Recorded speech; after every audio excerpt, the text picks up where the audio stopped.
Hello, dear class. This is Professor John Forsyth again.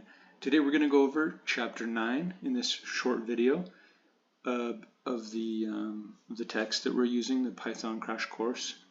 I actually can't remember the title ever. Is it Crash Course in Python? I think that's it. In any case, we're going to talk about classes. And if you don't understand this video or the chapter really well, don't worry about it too much. It's good to start to understand these things. Maybe just kind of put it in the back of your head. Back of your mind, because as you continue to use Python, these concepts will become more clear later. But I want to make it as simple as I can to maybe just give you a hint at understanding classes a little bit better. Okay, so in this video, I'm gonna just demonstrate a simple class, and then I actually want to share a criticism that I have with the text, just hopefully constructive criticism. So let's start with demonstrating just a simple class here. So we define it with the class keyword, and I'm just gonna have like a fraction as my class, just some type of fraction. Okay. So typically we'll create this init double underscore on both sides function and pass it self. And then we'll also pass it our other arguments we want to have to initialize our fraction in this case. So our fraction is going to have a numerator and a denominator. Okay. And then I need to implement that, which means write the body of it. So I will do that by saying self numerator equals numerator, and self denominator equals denominator. Okay, so by passing in these arguments, which are parameters, they're called parameters in the definition here, then we use those parameters to basically attach those values to the self, and this is also called the object. But basically that makes it so the object has these things attached to them with variables that by convention you should just name them the same thing. I could call it n and d here, but don't do that. Just keep it the same. That's the convention you want to follow. Okay, so then let's go ahead and use this class. So we have well, let's actually define one more function to show the fraction as a string. Okay. So all of our functions that we define, which we use def, we learned from a previous chapter.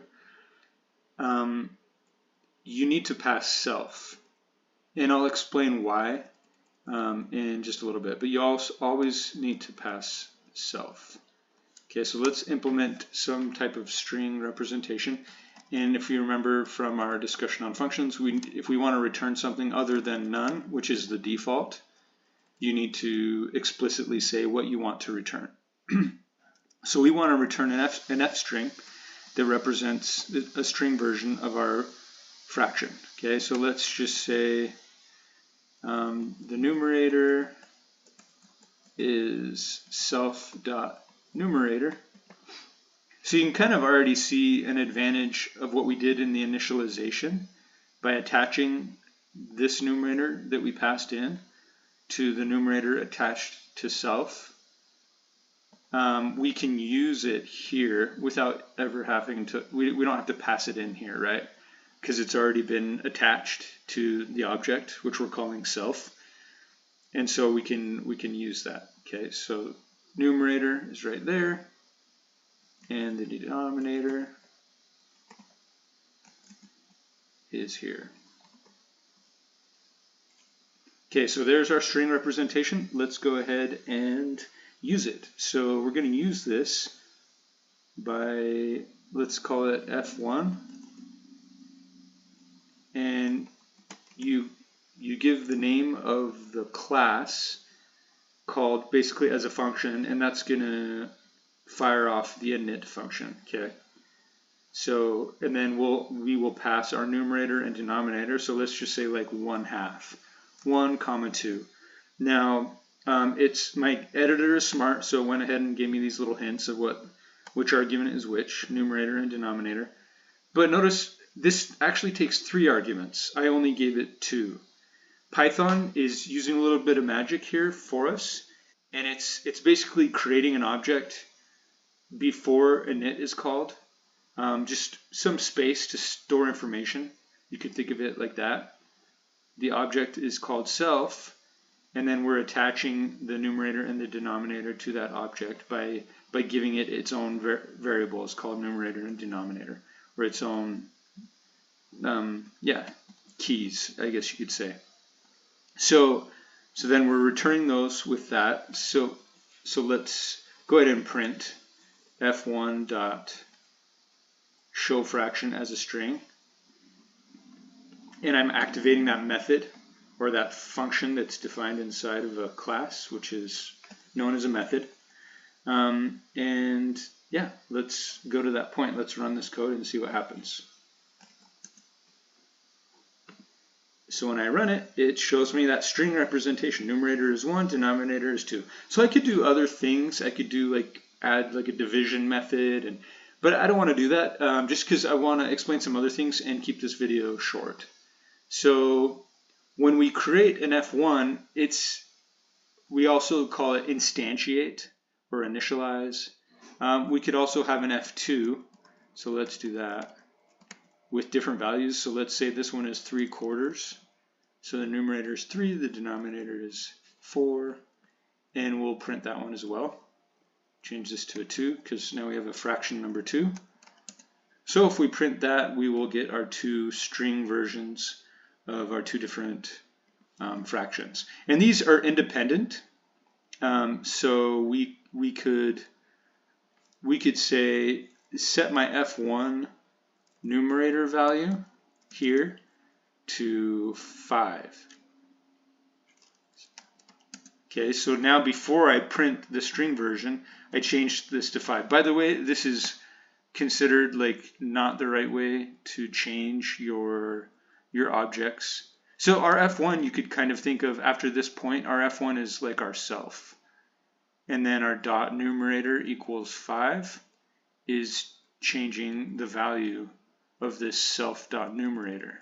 Okay, and so then when we print the return value of show fraction as a string, then it gives that new numerator value that we gave it right there, that 5. So if I print that, we can now see that the numerator is 5, the denominator is 2, numerator 3, denominator 4, because that one, F2, we didn't change at all.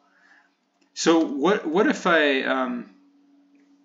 there's so many things that are coming to my mind right now that I want to teach you, but I don't want to overwhelm this this video or if you're new to classes. So let me just show you one other thing here. So if we create a new function, let's do this the right way. So let's say set numerator. Okay. So again, we need to pass self, and we need to pass a new numerator. And then do self dot numerator equals this new numerator. Okay, so that's the right way to change a value of an object which is instantiated with a class with that init function right there. Okay, so instead of doing what I'm doing here, let's say F1 dot set numerator and set it to 5. So now that will essentially, that line does exactly, and I'll leave the comment here just for reference. Well, you can just rewind the video if you want to see that again. But this does the same thing of setting that object's numerator value to 5.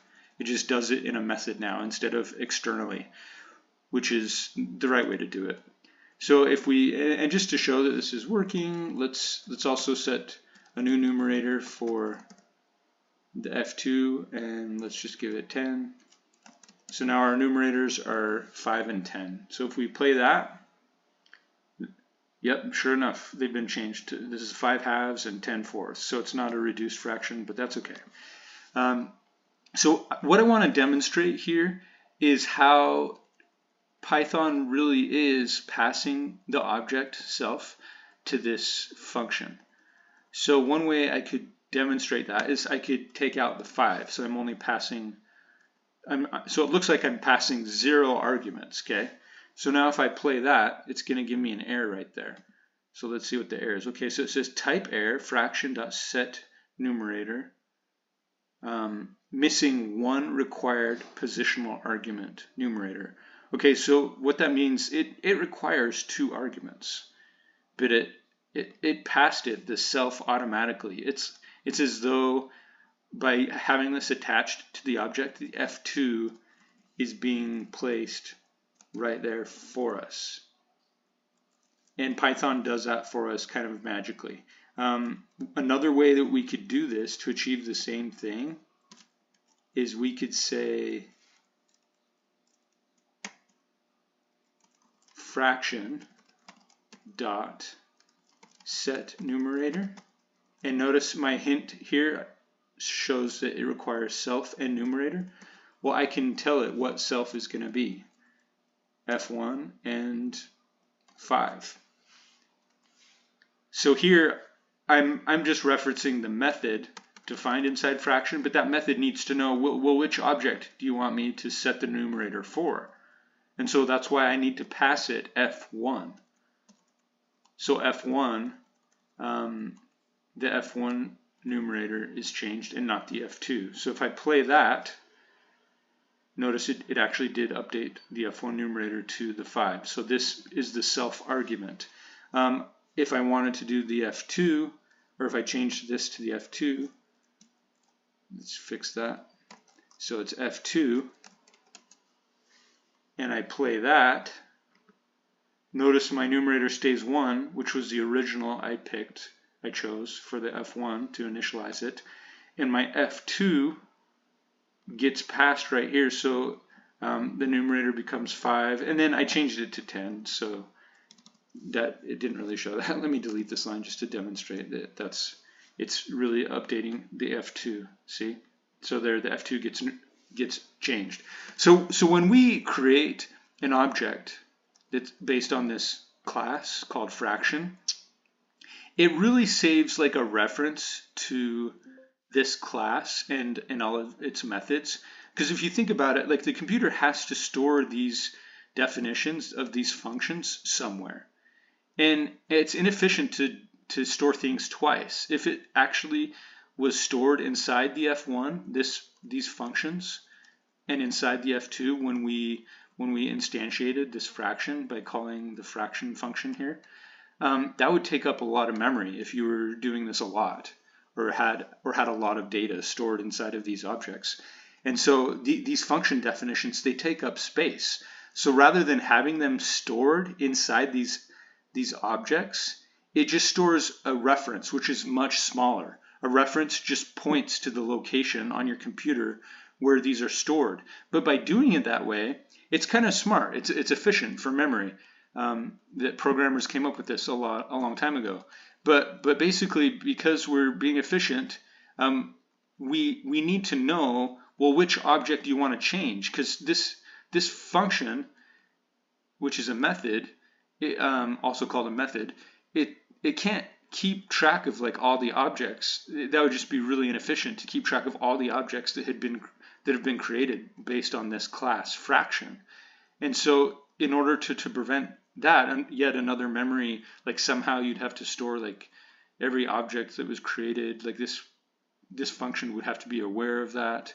But how would it know which one you want to operate on if it had all the possible objects you created? We could create an F3, for example, and it would have to know about that. And so instead of doing that, all it requires is for you to pass self, which is the object you want to operate on, and then it knows, okay, we want to change the numerator for this particular object. And I only have to keep one copy of these definitions, of these methods, and we can create as many objects as we want.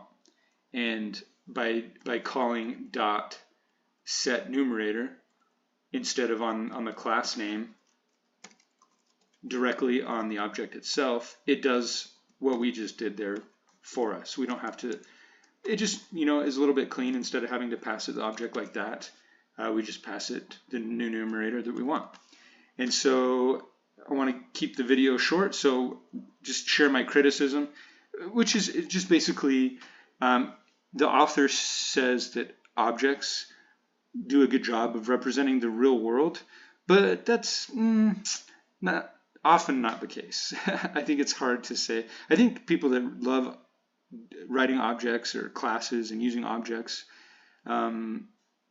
it's great. I enjoy it. I tend to use a different style of programming myself, but it can be fun. It can be really convenient to store all your data and your methods in this one object. But I wouldn't say it always represents the real world. I mean, this is like programming in code. So that's my only criticism.